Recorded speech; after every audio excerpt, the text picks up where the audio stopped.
Diawali pada pertengahan tahun 2023, saya seorang istri dan ibu dari 2 orang anak mencoba hal baru dengan berpetualang bersama kalian di keliling Indonesia untuk menikmati keindahan alam, beragam kuliner, dan wisata religi.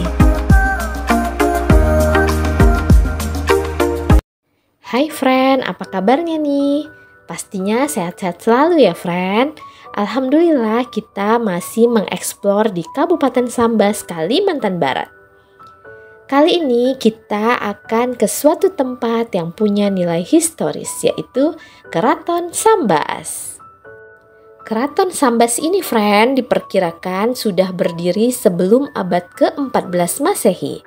Sebagaimana tercatat dalam kitab Negara Kartagama karya Empu Prapanca, Kesultanan Melayu Sambas berdiri pada tahun 1671.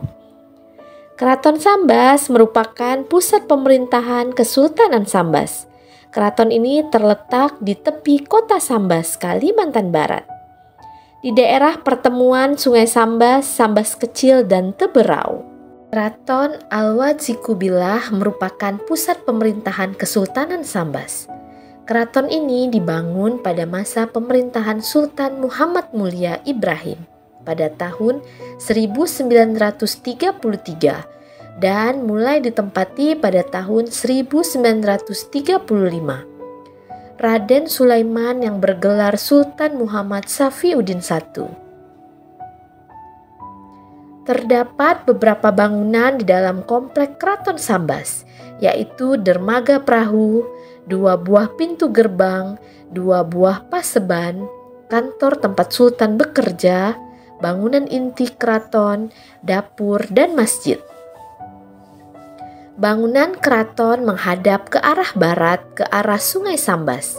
Ke arah utara dari dermaga terdapat Sungai Sambas Kecil, dan ke arah selatan terdapat Sungai Teberau. Bangunan keraton yang lama dibangun oleh Sultan Bima pada tahun 1632 yang sekarang telah dihancurkan. Sedangkan keraton yang masih berdiri sekarang dibangun pada tahun 1933 sebagai keraton yang terletak di tepi sungai yang sarana transportasinya perahu atau kapal. Maka diperlukan dermaga sebagai tempat berlabuh. Dermaga yang terletak di depan keraton dikenal dengan nama Jembatan Seteher. Jembatan ini menjorok ke tengah sungai, terdapat jalan penghubung menuju keraton dan melewati gerbang masuk bertingkat 2 dengan denah berbentuk segi 8. Halaman tengah keraton terdapat tiang bendera yang disangga oleh 4 batang tiang. Tiang bendera ini melambangkan sultan, sedangkan tiang penyangganya melambangkan 4 pembantu sultan.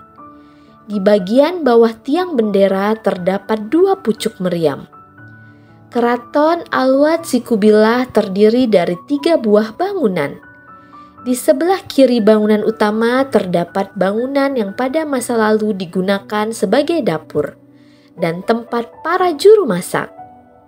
Di sebelah kanan bangunan utama terdapat bangunan lain yang berukuran sama seperti dapur.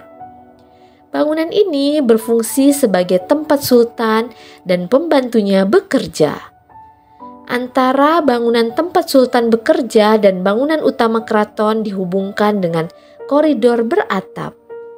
Serta bangunan utama keraton terdiri atas 7 ruangan, yaitu balairung pada bagian depan, kamar tidur sultan, kamar tidur istri sultan, kamar tidur anak-anak sultan, ruang keluarga, ruang makan, dan ruang khusus menjahit.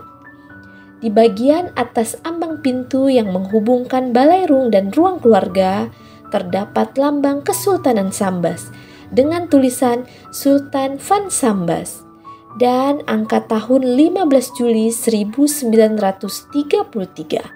Angka tahun ini merupakan tanggal peresmian bangunan Keraton Alwad Zikubillah. Setelah kami mengitari sekeliling area keraton, terdapat 1 bangunan tepat berada di depan halaman keraton, yaitu Masjid Jami Kraton Sambas. Masjid Jami Kraton Sambas ini awalnya merupakan rumah sultan yang kemudian dijadikan musola. Dibangun oleh Sultan Umar Akomodin yang memerintahkan negeri Sambas pada tahun 1702 sampai 1727 Masehi. Kemudian masjid kecil itu direnovasi oleh putranya, Sultan Muhammad Safiuddin, dan dikembangkan menjadi Masjid Jami. Diresmikan pada tanggal 10 Oktober 1885 Masehi. Masjid ini tercatat sebagai masjid tertua di Kalimantan Barat. Sultan Muhammad Safiuddin adalah Sultan Kerajaan Sambas yang ke-8. Ia memerintahkan pada tahun 1866 sampai dengan 1924 Masehi. Pada masa pemerintahannya itu, Kesultanan Sambas semakin terkenal sampai ke negeri tetangga. Pembangunan fisik maupun non-fisik maju pesat, antara lain membuat dan memperbaiki jalan baru, jembatan, serta menyebarluaskan kongsi perdagangan dengan negeri tetangga. Bidang pendidikan pun tidak dilupakan, antara lain membangun masjid dan sekolah. Pada waktu itu, Kerajaan Sambas merupakan kerajaan yang berwibawa dan kuat angkatan perangnya. Negeri Sambas merupakan kesultanan yang merdeka penuh. Raja-rajanya merupakan pelaut ulung. Kesultanan Sambas juga sering disebut dengan Keraton Al-Watsikubillah. Artinya, semoga Allah Subhanahu wa Ta'ala melimpahkan rahmat, ridho, dan ampunan bagi raja dan rakyatnya.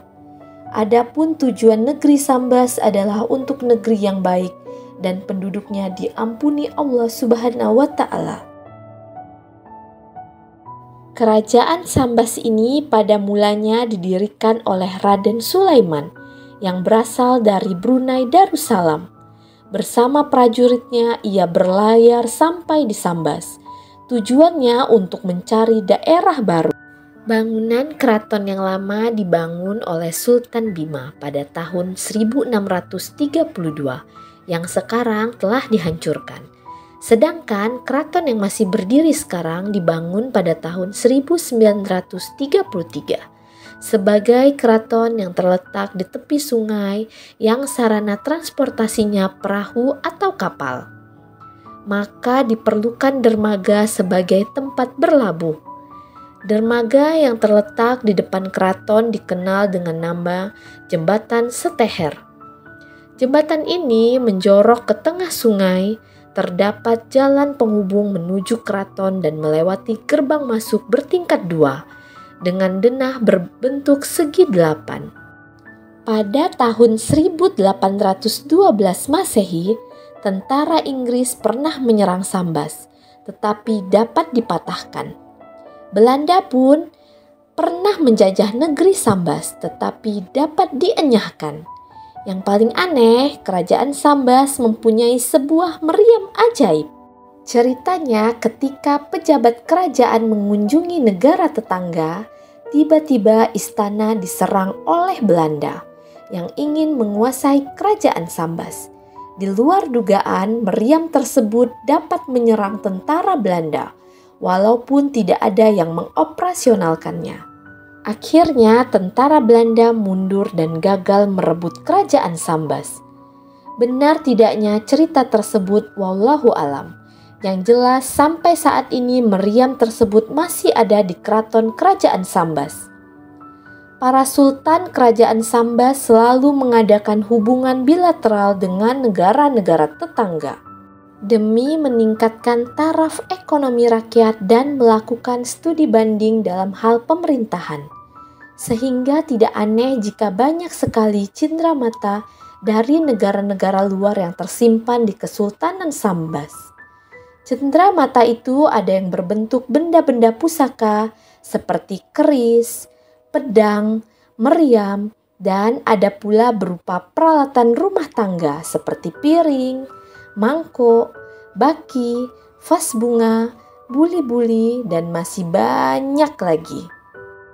Negara-negara yang menjalin persahabatan dengan kerajaan Sambas antara lain adalah Turki, Mesir, Brunei Darussalam, Malaysia, Cina, India, dan Inggris.